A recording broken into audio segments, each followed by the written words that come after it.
Uganda once had a thriving rhino population, but the political turmoil in the 1970s and 80s led to an increase in poaching, which subsequently led to a rapid decline in the rhino population. Before long, rhinos had become extinct in Uganda. The last indigenous rhino was spotted in Kidepo Valley National Park in 1983, and this was a black rhino.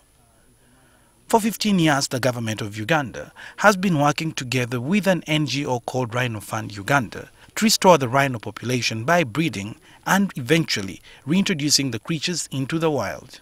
With 6 white rhinos donated from different parts of the world, Uganda slowly embarked on the project to replenish the country's depleted rhino population.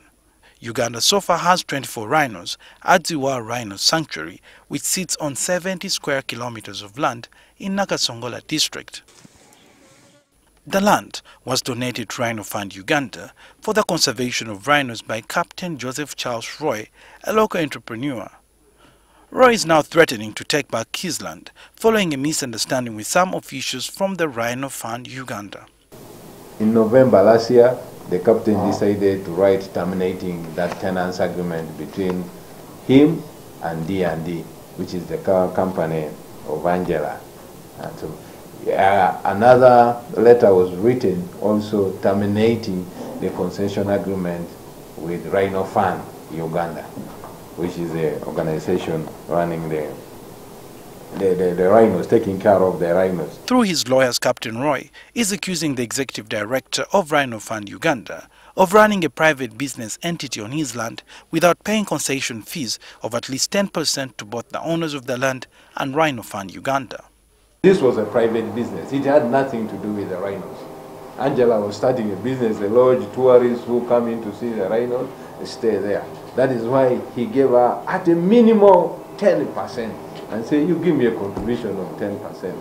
Captain Roy, being a conservationist and somebody who had a goodwill towards the reintroduction of rhinos in the country, in that concession said another 10% should go to Rhino Fund. 10% from accommodation and restaurant should also go to Rhino Fund for taking care of the rhinos. We tried to speak to Angie Genat, the executive director of Rhino Fund Uganda, against who the specific allegations were made, but she declined to comment on the matter since it has already been taken to court. Genat is also being accused of trying to grab the land on which the Rhino Ranch is located. The captain is denied any access to his property, not his home. He has a home there. He's denied access to his home. He denied access to his 16,000 acres of land. And yet he had given just a small portion to her to build a lodge. According to the Ministry of Tourism, Wildlife and Antiquities, government has been trying to mediate between the conflicting parties, and several meetings have been held to resolve the ongoing wrangle, and that progress has been made. We've participated in 3 meetings. I cannot tell you exactly where we are now because that could jeopardize the negotiations, but all I can say is that the 2 parties are continuing to talk, and the notice for termination is almost now nearing a year, and it is supposed to be a 2-year period. So the earlier the 2 parties agree, the better. The Commission of Wildlife Conservation, Dr. Kankwasa Barirenga, who has been involved in the meetings, says that the ongoing conflict between the parties over who should be in charge of the rhinos will not affect the rhinos, which are the property of the government of Uganda.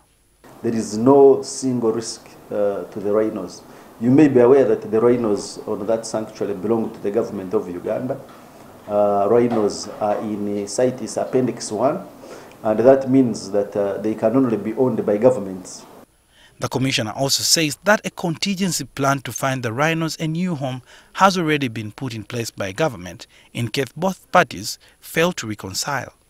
We have what we call the Rhino, a National Rhino Strategy for Uganda, which has a blueprint, and therefore there are very many options if they fail to agree. If they agree, the better. If they fail to agree, there are very many options that we have on the table.